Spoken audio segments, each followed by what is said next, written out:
Isaac del Toro destrozó a la joven promesa de Francia en las carreteras del Tour de Francia y se convirtió en el primer mexicano en 113 años de historia en subir a un podio real de esta carrera, escribiendo el capítulo más grande que ha vivido nunca el ciclismo mexicano en toda su historia. Pero antes de entrar en cómo lo hizo, primero tienes que conocer al rival que se presentó en Barcelona con la corona ya puesta, entender por qué nadie dudaba de él en ese momento y comprender por qué, etapa tras etapa, esa corona se le fue resbalando de las manos sin que él supiera nunca exactamente en qué momento la había perdido para siempre. Pero antes de continuar, si te gusta este contenido sobre ciclismo sin filtro, dale like al video, suscríbete al canal y activa la campanita para no perderte ninguna actualización. Esto me ayuda enormemente a seguir trayéndote las mejores historias del ciclismo. Ahora sí, vamos con esta historia que ya es leyenda. Paul Seixas llegaba a este Tour de Francia como llegan los herederos al trono, con la corona puesta antes de que empezara nada. 19 años, francés, ya campeón del mundo de contrarreloj junior, con un palmarés que a esa edad ya incluía victorias en clásicas de prestigio como el País Vasco y las Ardenas, algo que ningún corredor de su generación había conseguido antes. Un corredor que semanas antes había ganado una crono del World Tour, sacándole casi 30 segundos a un rival del nivel de Roglic, algo que ningún chaval de su edad debería ser capaz de hacer. El ciclismo francés llevaba años esperando a alguien así, y ahora lo tenía en la línea de salida de su propio Tour de Francia, corriendo delante de su propia gente, con toda la presión de un país entero sobre unos hombros que apenas acababan de dejar la categoría junior. Los periódicos deportivos franceses ya reservaban espacio en sus portadas para el día en que Seixas subiera a un podio del Tour, antes incluso de que se disputara el primer kilómetro. No era arrogancia de la prensa, era lógica deportiva, respaldada por resultados concretos y verificables sobre el asfalto. Seixas era, sobre el papel, el corredor con más argumentos técnicos de toda la carrera para pelear un podio con apenas 19 años. Isaac del Toro llegaba desde otro lugar completamente distinto, un lugar sin focos, sin quinielas, sin ninguna cámara esperando su declaración de intenciones en la rueda de prensa previa. De Ensenada, Baja California, hijo de una familia sin ninguna tradición ciclista de élite detrás. Gregario declarado del líder, sin presión pública, sin ninguna promesa que cumplir delante de las cámaras, más que ayudar a Pogačar a defender el maillot amarillo. Llegaba, eso sí, con un segundo puesto histórico en el Giro de Italia del año anterior en la mochila, un dato que la prensa europea prefería mencionar como anécdota, antes que como amenaza real para el podio de esta carrera concreta. Nadie hablaba de él como candidato al podio en las previas. Nadie escribía su nombre en las quinielas de la general antes de la salida en Barcelona. Nadie, salvo Isaac, sabía todavía lo que llevaba dentro, comprimido, esperando el momento exacto para soltarse. Las primeras etapas de este tour tienen la apariencia engañosa de algo que todavía no ha empezado. Sprints, jornadas de transición, el pelotón guardándose para lo que viene, mientras la prensa francesa seguía dando por hecho, día tras día, que la pelea real del podio se iba a decidir sin ninguna sorpresa mexicana de por medio. Pero hubo una señal, muy pronto, que casi nadie supo leer entonces. En el récord histórico de velocidad que el pelotón entero pulverizó esa semana, un registro que no se veía desde hacía décadas en esta carrera, Isaac seguía ahí, comprimido como un resorte que nadie sabía todavía cuánta tensión acumulaba por dentro, sin gastar una sola caloría de más, mientras la carrera se decidía en otros frentes. Y esa tensión acumulada no venía de la nada. Isaac ya había pasado por su propio bajón real en Leliorán, días antes, cayendo de la tercera a la séptima u octava posición de golpe, en pleno terreno de montaña, donde cualquier fisura se paga cara, en lo que muchos leyeron entonces como el techo definitivo de sus opciones en esta carrera. Los medios especializados hablaban de un corredor que había llegado a su límite físico y mental, de un gregario que cumpliría su papel discreto hasta París sin más sobresaltos ni protagonismo propio. Nadie sabía, en ese momento, que ese bajón no era el final de nada. Era, simplemente, el resorte terminando de comprimirse antes de soltarse. El primer choque real entre los dos llegó en la contrarreloj, la única de todo el Tour, en Evian-Thonon-les-Bains. 26 kilómetros contra el reloj, con un puerto de segunda categoría al principio y un tramo final completamente llano, el terreno perfecto para que un especialista puro sacara ventaja real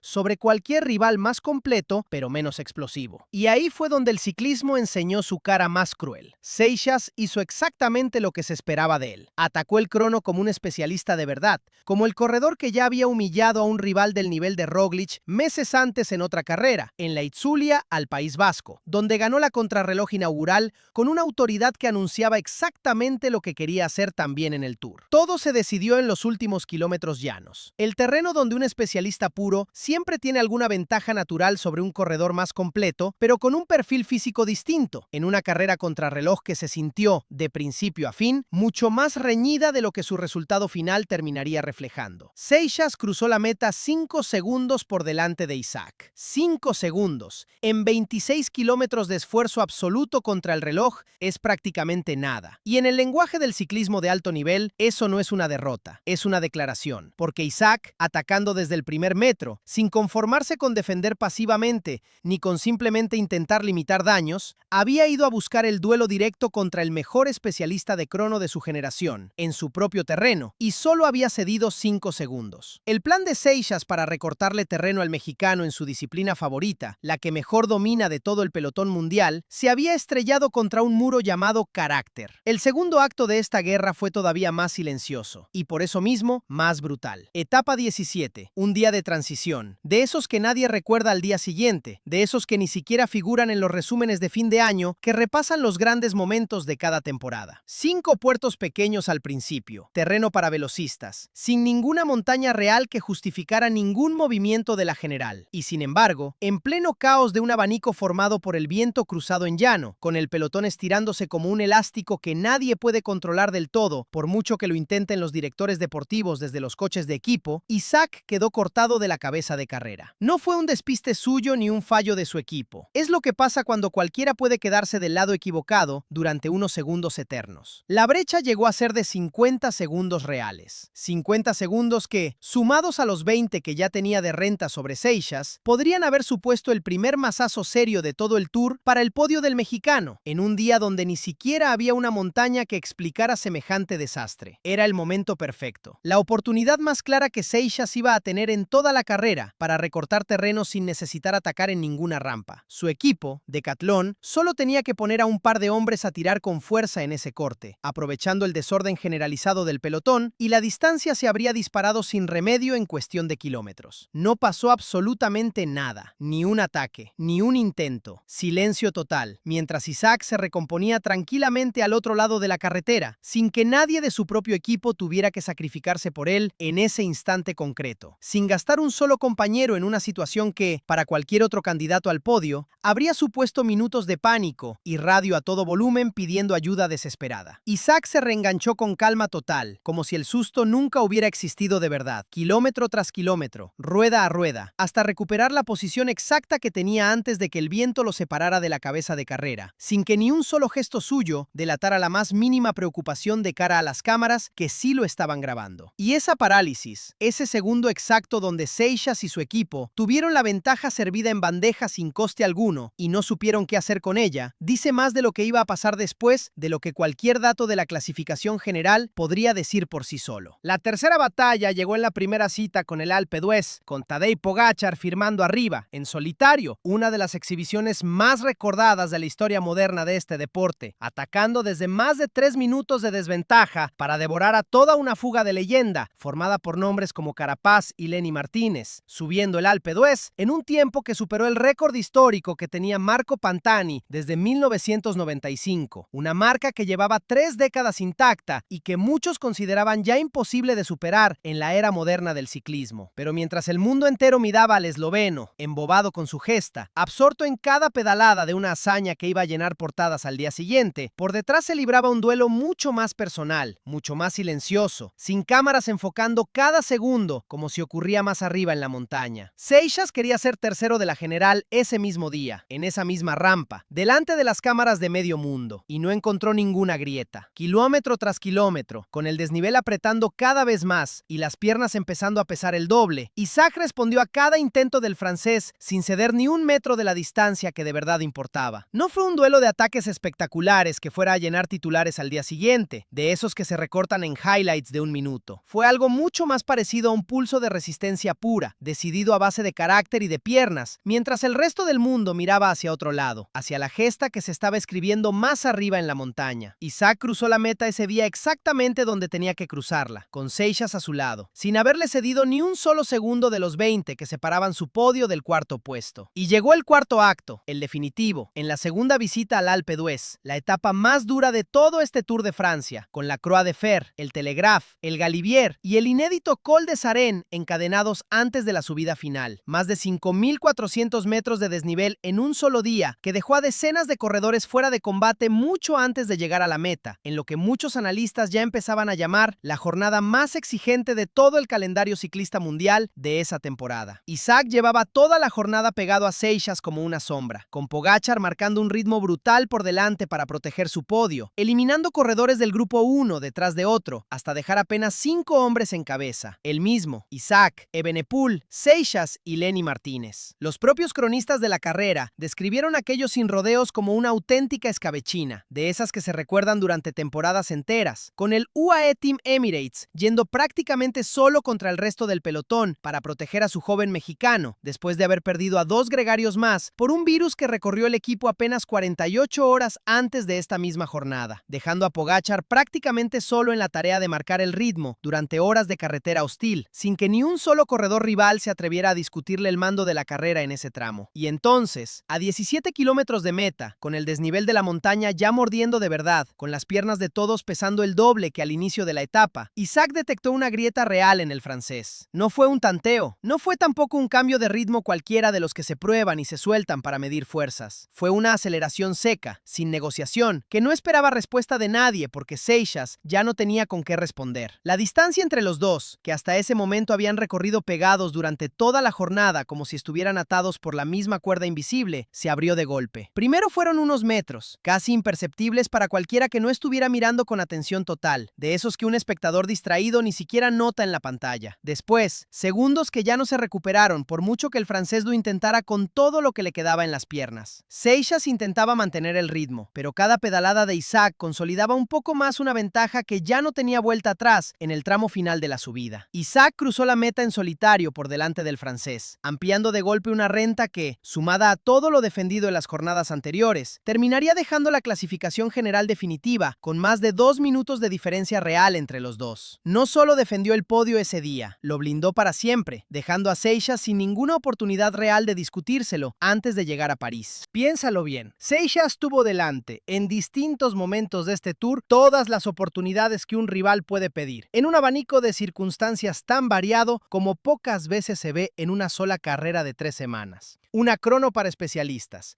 en la disciplina donde meses antes había humillado a un rival del nivel de Roglic y donde él mismo se consideraba prácticamente imbatible sobre cualquier terreno llano. Un abanico regalado sin coste alguno, en un día de transición sin ninguna montaña de por medio que explicara la ventaja ni justificara ningún desgaste extra. Un doble día de Alpe d'Huez, con más de 5 puertos legendarios encadenados. El terreno perfecto para desgastar a cualquier rival hasta el límite físico y mental. Y en cada una de esas ocasiones, con circunstancias completamente distintas cada vez, con el terreno cambiando de crono a llano a alta montaña, se encontró exactamente con la misma respuesta. Una rueda que no cedía, una rueda que no pedía permiso para estar ahí, un rival que parecía haber entendido, kilómetro a kilómetro, exactamente cuándo apretar y cuándo esperar, algo que ni la mejor preparación técnica del mundo puede enseñarle a un corredor de 19 años en una sola temporada.